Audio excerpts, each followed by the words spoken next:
Yo, what's up guys? Welcome back to the channel, and today I'm gonna show you how to activate your Atlas reward credit card. All right, it's gonna be a really quick video. We're not gonna waste too much time on this one. I'm just gonna give you guys a quick step-by-step guide on how to get this done. So let's jump straight into it.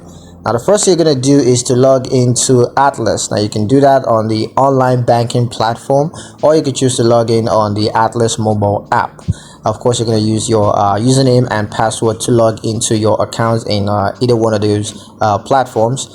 But once you're logged into your account, you just want to select the credit card that you want to activate from the account dashboard. So just choose the credit card accounts, and then you're going to click on activate card, and then just follow the prompts to activate your card. Now you're going to need to set up a PIN for your credit card by entering a 4-digit code. So just set that, and then you're going to need to set up security questions and answers just to add an extra layer of security to your account.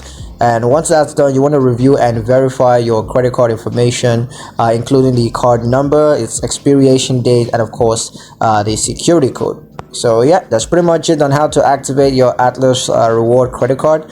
Hope you guys liked the video. Hope you found the information useful enough. If you did, like the video, comment down below, let me know what you thought. Share the video with your friends and subscribe to the channel if you haven't already, and I'll catch you guys in the